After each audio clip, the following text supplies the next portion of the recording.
Vamos lá, pessoal, vamos para mais uma aula agora. Nós vamos falar sobre mais um instrumento de medição, que é o micrômetro. Tá? Para mim, que é o segundo instrumento mais utilizado na indústria, tá? E é um instrumento que todo inspetor de qualidade, todo assistente de engenharia, todo mundo que está envolvido na indústria deve ter o conhecimento para utilizar. Nós vamos aprender o micrômetro centesimal e o micrômetro milesimal. Esse equipamento que está aparecendo aí na tela, na apresentação, esse aqui é o micrômetro convencional que a gente trabalha, ok?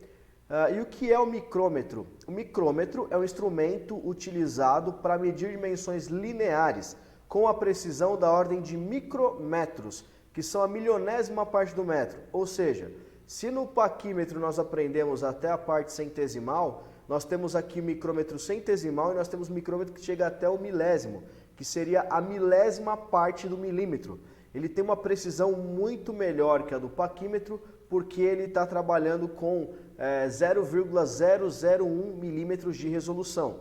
Isso não quer dizer que ele vá ser usado para todas as aplicações, né? Eu tenho o micrômetro para utilizar em algumas medidas e em outras medidas é melhor que eu utilize o paquímetro. Então, cada tipo de medição, eu vou ter que usar um instrumento de medição que foi solicitado no plano de controle, que foi definido ou pela engenharia ou pelo departamento de garantia da qualidade, ok?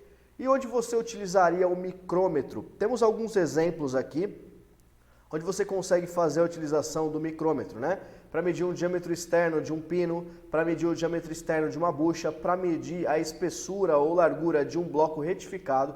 Esses aqui são alguns exemplos, tá? Dentro daquele site onde nós temos o simulador e a autoavaliação, nós temos aqui, ó, vou mostrar para vocês como que é o simulador do micrômetro, tá? Tá vendo esse micrômetro que está aparecendo aqui? Ele é um micrômetro centesimal. Perceba que esse cara é um instrumento de medição. E como que ele funciona? Você coloca a parte a ser medida entre o ponto fixo e o ponto móvel, né? Coloca aqui, encosta os dois pontos aqui e você faz a dimensão, você faz a medição, né? Você gira esse tambor, aqui é o tambor, aqui é a bainha, tá? Girando esse tambor, perceba que aqui eu tenho um zoom mostrando qual que é a medição, né? E aqui eu tenho o instrumento de medição. Imagina que sua peça tem essa medida aqui, ó. Tá vendo? Tá vendo 17,71.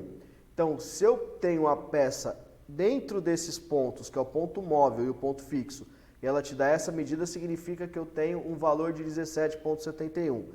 Como a gente faz a leitura, nós veremos na próxima aula. Eu vou explicar detalhadamente como que é feita a leitura na escala da bainha, na escala do tambor, para a gente definir por que está dando esse valor aqui de 17,71. Eu só vou dar uma breve explicação aqui, ó.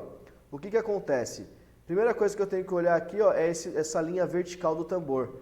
Ele está passando, nesse caso aqui, ó, do 15, do 16, do 17, e esse traço aqui embaixo é o 17,5. Então, 17,50 mais o valor que está dando aqui no tambor, onde cada um desses traços vale 0,01 milímetro, tá? Então aqui, ó, eu tenho o 20 e o 21, tá bem próximo do 22, porém ele não chegou no 22 ainda, certo? Ele não chegou no 22, então ele está aqui, ó, no 21, então 17,50 mais 0,21, tá vendo aqui, ó? Eu tenho o traço horizontal. Ele passa do 21, mas não chega no 22. Então, 17,71. Por quê? 17,5, né? 17,50 mais 0,21, dando 17,71. Não se preocupe muito com isso agora, porque nós teremos a próxima aula, onde nós vamos explicar no detalhe, com tranquilidade, como que você faz a medição na escala da bainha e na escala do tambor. Essa primeira aula aqui é uma introdução para você saber qual que é o instrumento que você está lidando, para que ele serve e para você ter uma visão geral daquilo que a gente vai aprender nas próximas aulas. Grande abraço e até a próxima aula.